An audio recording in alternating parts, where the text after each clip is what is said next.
दोस्तों, इस वीडियो में हम आइसोटोन्स का कॉन्सेप्ट समझेंगे।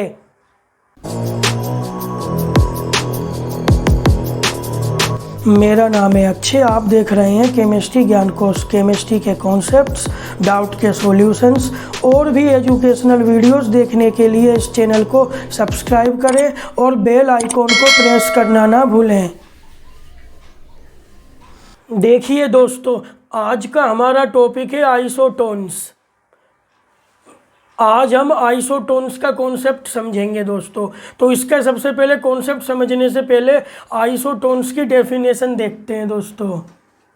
Isotones are the atoms of different element with the same number of neutrons but different mass number. ये दोस्तों एटम होते हैं आइसोटोन्स। एटम होंगे तो किसके एटम होंगे? एलिमेंटों के एटम होते हैं जो क्या चीज़ रखते शो करते हैं, जो सेम नंबर ऑफ न्यूट्रॉन, इनमें जो न्यूट्रॉनों की संख्या होती है दोस्तों वो सेम होती है बट डिफरेंट मास नंबर, और जो इनके मास नंबर होते हैं वो अलग होते हैं दोस्तों, डिफरेंट होते हैं। अब दोस्तों ये इसकी डेफिनेशन हो गई। आइसोटोन्स क्या होते हैं दोस्तों?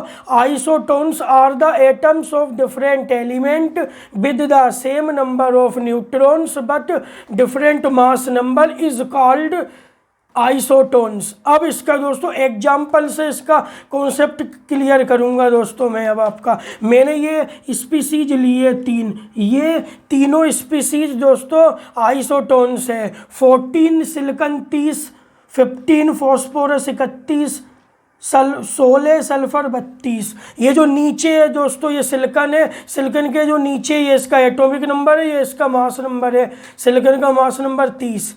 और ये जो फॉस्फोरस है दोस्तों इसका सिंबल, इसके नीचे ये क्या लिखा है दोस्तों? ये एटॉमिक नंबर है इसका और ये मास नंबर है। और ये सल्फर के नीचे क्या लिखा है दोस्तों? 16 लिखा हुआ है दोस्तों, ये उसका एटॉमिक नंबर है। और 32 जो उसके ऊपर लिखा होता है वो उसका मास नंबर होता है। तो आइसोटोन्स में दोस्तों क्या होता है? Same number of neutrons. अगर हम इन स्पीसीज में नंबर ऑफ न्यूट्रॉनों के नंबर निकालें तो वो इक्वल आएंगे, लेकिन इनके डिफरेंट मास नंबर है दोस्तों होते हैं आइसोटोन्स के। तो इसमें मास नंबर दोस्तों देखो डिफरेंट है दोस्तों। सिलिकॉन का 30 है यहाँ पे, फॉस्फोरस का 31 है और सल्फर का 32 है। अब दोस्तों इसमें इलेक्ट्रॉनों के नंबर निकालते हैं हम। न्यूट्रॉनों के नंबर निकालने से पहले इलेक्ट्रॉन, प्रोटॉन, न्यूट्रॉनों की संख्या निकालते हैं दोस्तों।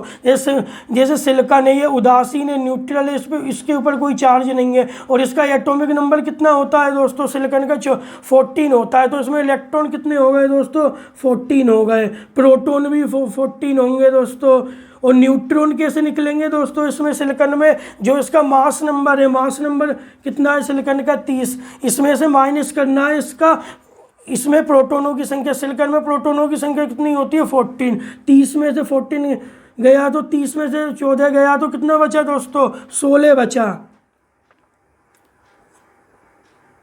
16 बचा दोस्तों। तो हमने इसमें इलेक्ट्रॉन, प्रोटॉन, न्यूट्रॉनों के नंबर निकाल लिए। अब इसमें देखो दोस्तों इलेक्ट्रॉन कितने होंगे फास्फोरस में? 15। और प्रोटॉन भी कितने होंगे दोस्तों? 15 होंगे। न्यूट्रॉन कितने होंगे दोस्तों फास्फोरस में? इसका मास नंबर कितना है दोस्तों, या एटॉमिक वेट बोलते हैं मास नंबर फॉस्फोरस का? 31। 31 में से 15 घटा दिए मैंने। 15 क्या है दोस्तों? या प्रोटॉनों के नंबर घटा देते हैं मास नंबर में से तो न्यूट्रॉनों का नंबर निकल जाता है। तो न्यूट्रॉनों का नंबर निकालने के लिए क्या करेंगे तो 31 माइनस 15 कितने हो गए? 16। अब ये वाले एटम में देखो दोस्तों इलेक्ट्रॉन कितने होंगे सल्फर में? 16। प्रोटॉन कितने होंगे दोस्तों? 16 होंगे। न्यूट्रॉन कितने होंगे दोस्तों? एटॉमिक नंबर तो मास नंबर लिखना पड़ेगा इसका। सल्फर का मास नंबर 32 माइनस प्रोटॉनों की संख्या। सल्फर में प्रोटॉनों की संख्या कितनी होती है दोस्तों? 16। तो 32 में से 16 घटा दिए तो 16 बचे। तो हमने इन स्पीसीज में इलेक्ट्रॉन, प्रोटॉन, न्यूट्रॉनों की संख्या निकाल ली। अब मैंने आपको डेफिनेशन में क्या बताया था दोस्तों? ये आइसोटोन्स जो होते हैं होते हैं उनके जो सेम नंबर ऑफ न्यूट्रॉन निकलते हैं। इसमें देखो दोस्तों नंबर ऑफ न्यूट्रॉन सब में 16 निकले हैं। सिलिकॉन में भी नंबर ऑफ न्यूट्रॉन 16, फॉस्फोरस में भी नंबर ऑफ न्यूट्रॉन 16 और सल्फर में भी नंबर ऑफ न्यूट्रॉन 16 निकले हैं दोस्तों। इससे प्रूफ हो गया ये वाली सिलिकॉन, फॉस्फोरस और सल्फर ये जो स्पीसीज है या एटम बोल लो इन्हें, ये इसमें क्या चीज़ रखते हैं, क्या चीज़ सेम रखते हैं दोस्तों, नंबर ऑफ न्यूट्रॉन की संख्या इसमें सेम होती है, इसलिए ये स्पीसीज आइसोटोन्स का एग्जाम्पल है दोस्तों। ये कॉन्सेप्ट क्लियर हो गया। अब और एक कॉन्सेप्ट आपको मैंने बता दिया कि इन स्पीसीज में दोस्तों नंबर ऑफ न्यूट्रॉन सेम होते हैं, वो आइसोटोन्स होते हैं, बस इनके डिफरेंट मास नंबर है दोस्तों। सिलिकॉन का 30, फॉस्फोरस का 31, सल्फर का 32 है, डिफरेंट है। बट इसमें हमने जब न्यूट्रॉन कैलकुलेट किया, क्या चीज़ कैलकुलेट किया, न्यूट्रॉनों के नंबर कैलकुलेट किए इन स्पीसीज में, तो ये इक्वल आए दोस्तों। अब इसमें हम एक चीज़ और देखते हैं, इनकी प्रॉपर्टीज़ देख लेते हैं। आइसोटोन्स की प्रॉपर्टीज़ क्या होती है दोस्तों, तो प्रॉपर्टीज़ बताऊंगा मैं आपको भी दोस्तों। तो इसमें सबसे पहले नंबर 1 पॉइंट आता है, इसमें जो आइसोटोन्स होते हैं दोस्तों उसमें क्या चीज़ सेम होती है, क्या चीज़ सेम होती है दोस्तों आइसोटोन्स में, नंबर ऑफ न्यूट्रॉन सेम होते हैं दोस्तों। अभी मैंने आपको निकाल के बता दिया 16 16 16, ये चीज़ सेम रहती है बस दोस्तों, ये आपको याद रखना है। इसके बाद जो आइसोटोन्स होते हैं इसमें कौन कौन सी चीज़ डिफरेंट होती है दोस्तों, इतनी चीज़ें डिफरेंट रहती है। तो नंबर 1 है इसमें एटॉमिक नंबर दोस्तों। देखो सिलिकॉन का एटॉमिक नंबर 14 होता है, फॉस्फोरस का एटॉमिक नंबर 15 होता है, सल्फर का एटॉमिक नंबर 16 होता है। तो इसमें डिफरेंट होगा दोस्तों, एटॉमिक नंबर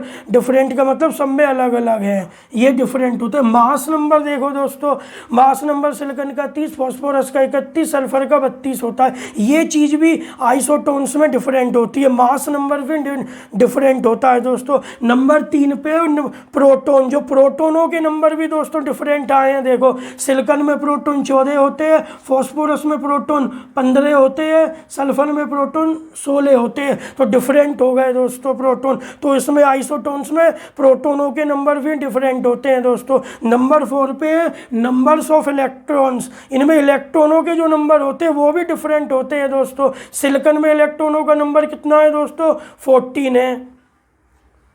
फॉस्फोरस में इलेक्ट्रॉनों का नंबर कितना है दोस्तों, 15 है, 15। सल्फर में इलेक्ट्रॉनों का नंबर 16 है। तो ये दोस्तों अलग अलग हो गए। देखो सल्फर में 14 हो गए इलेक्ट्रॉन, फॉस्फोरस में इलेक्ट्रॉन 15 हो गए और सल्फर में 16 और सिलिकॉन में 14।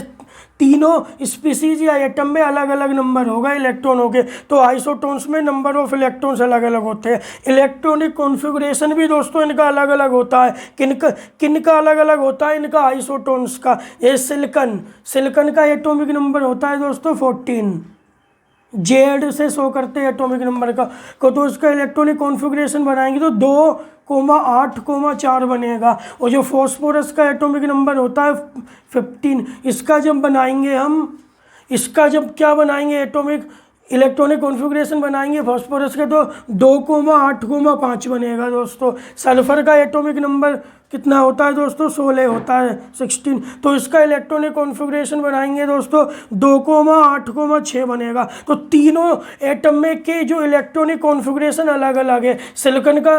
सिलिकॉन का इलेक्ट्रॉनिक कॉन्फ़िगरेशन 2,8,4 होता है, फॉस्फोरस का इलेक्ट्रॉनिक कॉन्फ़िगरेशन 2,8,5 होता है, सल्फर का इलेक्ट्रॉनिक कॉन्फ़िगरेशन 2,8,6 होता है दोस्तों। तो ये तीनों चीज़ अलग अलग होती है। इलेक्ट्रॉनिक कॉन्फ़िगरेशन आइसोटोन्स के डिफरेंट होते हैं, ये प्रूफ कर दिया मैंने। अब दोस्तों इनकी फिजिकल एंड केमिकल प्रॉपर्टीज़ भी अलग होती है। क्यों अलग अलग होती है? जो फिजिकल प्रॉपर्टीज़ डिपेंड किस पे करती है दोस्तों, मास नंबर पे डिपेंड करती है।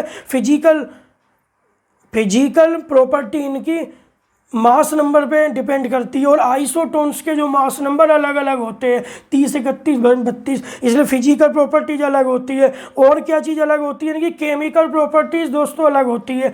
क्यों अलग होती है केमिकल प्रॉपर्टीज़? केमिकल प्रॉपर्टीज़ किस चीज़ पर डिपेंड करती है एटम की, उसके नंबर ऑफ इलेक्ट्रॉन्स पे। अब इन आइसोटोन्स में इलेक्ट्रॉनों के जो नंबर होते हैं अलग अलग होते हैं। सिलिकॉन में इलेक्ट्रॉनों का नंबर 14 है, फॉस्फोरस में इलेक्ट्रॉनों का नंबर 15 है और सल्फर में इलेक्ट्रॉनों का नंबर नंबर 16 है, तो ये चीज़ भी अलग हो गई, इलेक्ट्रॉनों के नंबर अलग हो गए, तो इनकी केमिकल प्रॉपर्टीज़ भी अलग अलग होती है, क्योंकि केमिकल प्रॉपर्टीज़ किसी एटम की ऑलवेज किस पर डिपेंड करती है,